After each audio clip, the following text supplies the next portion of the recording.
turn to Warren. Thank you, Mr. Chairman. Mr. Stumpf, the Wells Fargo Vision and Values Statement, which you frequently cite, says, quote, "We believe in values lived, not phrases memorized.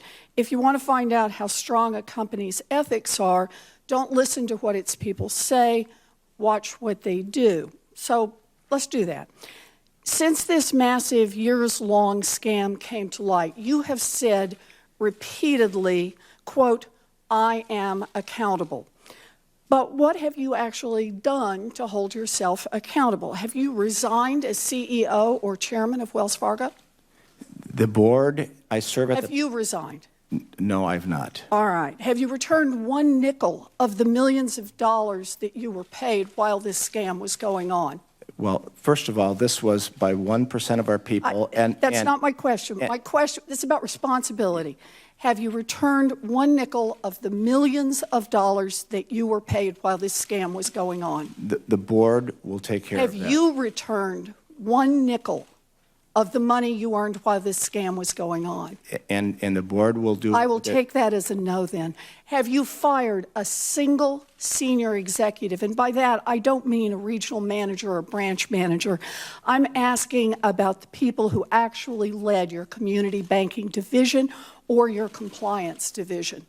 We've made a change in our regional, to lead our regional bank. I just said, I'm not asking about regional managers. I'm not asking about branch managers. I'm asking if you have fired senior management, the people who actually led community banking division, who oversaw this fraud, or the compliance division that was in charge of making sure that the bank complied with the law.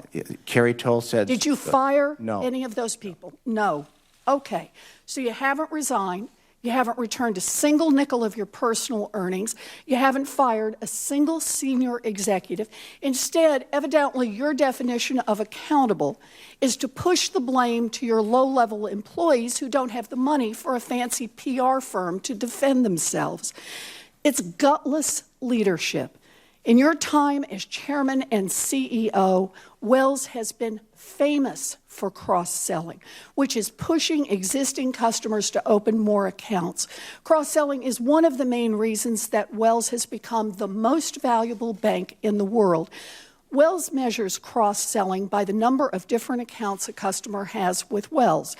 Other big banks average fewer than 3 accounts per customer, but you set the target at 8 accounts. Every customer of Wells should have 8 accounts with the bank. And that's not because you ran the numbers and found that the average customer needed 8 banking accounts. It is because, quote, 8 rhymes with great. This was your rationale right there in your 2010 annual report. Cross-selling isn't about helping customers get what they need. If it was, you wouldn't have to squeeze your employees so hard to make it happen. No, cross-selling is all about pumping up Wells' stock price, isn't it? No, cross-selling is shorthand for deepening relationships. We only do well... Let me stop you right there. You say no? No? Here are the transcripts of 12 quarterly earnings calls that you participated in from 2012 to 2014, the 3 full years in which we know this scam was going on. I'd like to submit them for the record, if I may, Mr. Chair. Thank you.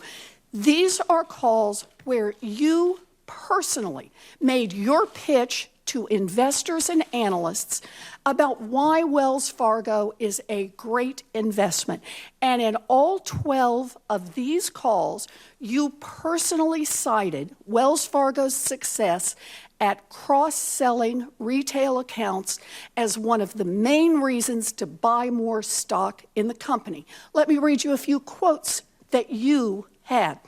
April 2012, quote, "We grew our retail banking cross-sell ratio to a record 5.98 products per household." A year later, April 2013, quote, "We achieved record retail banking cross-sell of 6.1 products per household." April 2014, quote, we achieved record retail banking cross-sell of 6.17 products per household. The ratio kept going up and up, and it didn't matter whether customers used those accounts or not. And guess what? Wall Street loved it. Here is just a sample of the reports from top analysts in those years, all recommending that people buy Wells Fargo stock in part because of the strong cross-sell numbers. And I'd like to submit them for the record. Without objections. Thank you, Mr. Chair. So when investors saw good cross-sell numbers, they did while this scam was going on. That was very good for you personally, wasn't it, Mr. Stumpf? Do you know how much money, how much value your stock holdings in Wells Fargo gained while this scam was underway?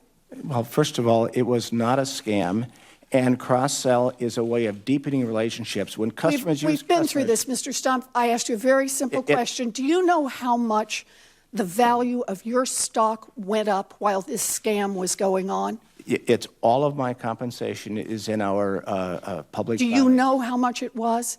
It's all in the public filing. Oh, you're right. It is all in the public records because I looked it up. While this scam was going on, you personally held an average of 6.75 million shares of Wells stock. The share price during this time period went up by about $30, which comes out to more than $200 million in gains, all for you personally, and thanks in part to those cross-sell numbers that you talked about on every one of those calls. You know, here's what really gets me about this, Mr. Stumpf. If one of your tellers took a handful of $20 bills out of the cash drawer, they'd probably be looking at criminal charges for theft. They could end up in prison. But you squeezed your employees to the breaking point so they would cheat customers and you could drive up the value of your stock and put hundreds of millions of dollars in your own pocket.